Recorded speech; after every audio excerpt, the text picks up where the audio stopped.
Y ahora llega el turno de nuestra Escuela de Finanzas. Las consecuencias de la crisis del coronavirus las pagarán más las empresas y familias muy endeudadas. Es bueno tener un colchón de contingencia para hacer frente a situaciones de graves recortes como los que estamos viviendo. Son dos de las conclusiones a las que llega Isabel Iglesias, economista y asesora habitual colaboradora de este programa. Y siempre he tenido la idea de que las personas que mejor se enfrentan a estas situaciones son aquellas personas que son precavidas y que han sabido tener un resguardo, ¿no? Sobre todo cuando una crisis como esta, que es una crisis sanitaria, que va a llevar emparejada, queramos o no, y mayor o menor medida, un problema económico. Entonces, ¿cuáles son las tres principales lecciones que creo que debemos de sacar ya a inicio de esta crisis? Pues la importancia de tener y de manejar siempre un fondo de emergencia que nos permita hacer frente a nuestros gastos fijos durante un periodo de tiempo mayor o menor, dependiendo un poco de los ingresos de cada uno, pero entre 3 y 6 meses. Si tú tienes este colchón económico, hoy una de las preocupaciones más importantes que hay en la sociedad, que es el tema económico, pues deja de ser una preocupación para ti. Lo segundo, mantener un nivel de vida que sea flexible, que lo podamos expandir en momentos en que nuestros ingresos se incrementan, pero al mismo tiempo que también pueda ser fácilmente reducirse en momentos como este. ¿Y cómo se consigue esto? Pues con un bajo endeudamiento, porque normalmente mantener endeudamientos muy altos, tanto en la empresa como en la familia, supone tener unos compromisos financieros muy elevados mes a mes a los que tenemos que hacer frente. Por lo tanto, aquellas empresas saneadas, aquellas empresas con liquidez y sin deudas, pues están mucho más fuertes para afrontar esta situación que pueda venir a posteriori. Aquellas familias que también tengan ese colchón de emergencia y que tengan poco endeudamiento, pues hoy el problema económico lo dejan apartado para centrarse únicamente en el problema sanitario. Y por último, y tercera lección, es que por fin nos demos cuenta la importancia de no tener concentrados nuestros ingresos, tanto personales como profesionales, en una única fuente. Diversificar, y de esa manera, si una fuente baja o una fuente desaparece, pues no se tiene por qué caer todo nuestro castillo. Isabel también alude a los supuestos de recuperación de esta grave situación. Esto va a pasar, en el momento en que pasar, pues paulatinamente iremos incrementando nuestra economía y tenemos que ver como país si somos capaces de un trimestre o 2 trimestres malos podemos recuperarlo en la segunda mitad del año, que yo aparentemente pues creo que el mundo va a seguir.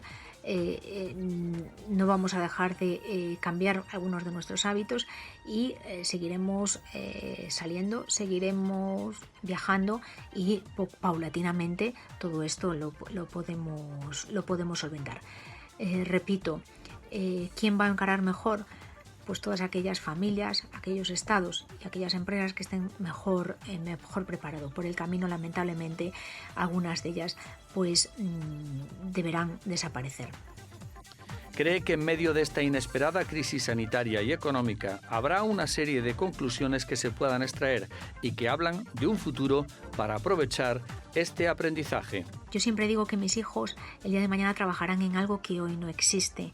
Pues hoy todavía lo tengo muchísimo más claro.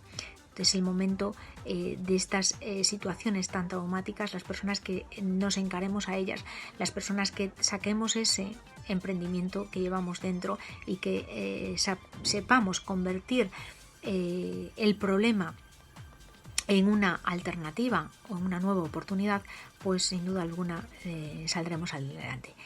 Y por último, si me permites, me gustaría que todos reflexionemos si estamos dispuestos y si queremos todos contribuir a generar un Estado que sea un verdadero paraguas y que nos pueda solventar estos problemas que sucederán y seguirán sucediendo a lo largo de la historia, o bien tomamos la responsabilidad personal nosotros mismos de crearnos esa propia salvaguarda para permitir el menor daño posible en nuestra economía. Turno ahora para nuestra economía del medio ambiente, con algunas cuestiones muy certeras englobadas también en la crisis del coronavirus. Susana Bayo, nuestra asesora en materia de economía del medio ambiente, nos habla hoy de cómo gestionar la crisis del coronavirus desde el punto de vista medioambiental. En este momento en el que estamos en cuarentena, más importante que nunca es que estamos todas las familias en casa, una gran parte de nosotros, que intentar que esta cuarentena sea lo más sostenible posible, ¿no? En el tema de residuos, tenemos nuevos residuos en nuestro hogar, como son las mascarillas y los guantes. ¿Qué hacemos con ellos? Bueno, pues tanto en nuestro hogar tengamos una persona que está infectada por el COVID o no la tengamos, es decir, usemos las mascarillas y los guantes hasta que ya se han estropeado y ya decidamos que es hora de tirarlos porque ya ha agotado su uso, debemos depositarlo en el contenedor de fracción resto, es decir, en el contenedor gris. Hemos también adquirido otros elementos en nuestro hogar, como son los geles desinfectantes, que vienen en botes de plástico. Bueno, pues eso, si no tenemos ninguna persona infectada en nuestro hogar por esta enfermedad, pues lo que tenemos que hacer es llevarlo al contenedor amarillo. Es decir, guantes y mascarillas en la fracción resto siempre. Y después todos estos elementos nuevos que tenemos en nuestro hogar, pues al contenedor adecuado, en este contexto el amarillo, salvo que exista una persona infectada en nuestra casa que tocara esos elementos. En ese caso, todo elemento que toque una persona infectada debe ir todo a la fracción resto. Yo creo que es justo reconocer estos días también la labor de las personas que recogen nuestros residuos todos los días, que limpian nuestras calles, porque es un trabajo silente que está ahí y que es muy importante y muy esencial en este momento en el cual estamos viviendo. Bien, para hacer una cuarentena sostenible, pues en nuestro hogar debemos ir midiendo y tomando mesura de todo. Hemos comprado, como hemos visto los primeros días, muchísimos alimentos, hemos vaciado los supermercados, probablemente hemos comprado cosas en exceso, y cosas en exceso que puede ser que caducan, que sean perecederas. ¿Qué debemos hacer? Fijarnos mucho cuando vayamos a comprar en la fecha de caducidad, la fecha de consumo preferente de ese artículo, y después cuando lleguemos a nuestro hogar colocarlos de manera que lo vayamos viendo el que tiene una fecha más próxima a caducar, que lo tengamos más cerca para cogerlo. Así nos ahorraremos tener que tirar alimentos. Pensemos que en nuestro país un 35% de los alimentos son tirados, son desperdiciados, lo cual, pues la verdad que éticamente, considerando la gran cantidad que en este planeta pues no tiene acceso a alimentos, es una cuestión que nos debe hacer pensar.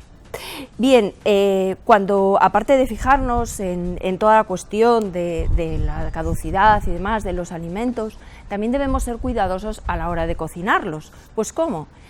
Simplemente por el hecho de cuando estamos cocinando una olla al fuego, tapar esa olla con la tapadera normal supone un ahorro de hasta un 7% en la cocina. Y ya no hablemos pues del uso a la olla a presión, que eso sí que ya supone un ahorro muchísimo mayor, ya que podemos cocinar alimentos que realmente llevaría mucho más tiempo que de la manera normal, ¿no? Sin ser en la olla a presión. Otra cuestión también a mantener estos días y a fijarnos, ya que probablemente también tengamos más tiempo en nuestro hogar, es el frigorífico. Pensemos que el frigorífico es uno de los aparatos que más electricidad consume en nuestro hogar. Está funcionando continuamente. Estamos hablando de un 18% de consumo en nuestro hogar del frigorífico. Pensemos que por cada milímetro de grosor que tenga de hielo que tenga nuestro frigorífico, también va a consumir entre un 7 y un 8% a mayores. Así que estos días paremos a reflexionar, miremos cómo está en nuestro hogar nuestras cosas, nuestros electrodomésticos y lo que usamos cotidianamente, porque todos podemos contribuir un poquito más a mejorar el medio ambiente. Amigos, hasta aquí nuestro programa por hoy. Como siempre, muchísimas gracias por hacernos compañía. A la vuelta de 7 días, una nueva edición de Las Cuentas Claras. Esperemos, insisto, dentro de una semana traer más y mejores noticias, desde luego más positivas en términos socioeconómicos relacionados con esta crisis del coronavirus. Pásenlo bien, amigos.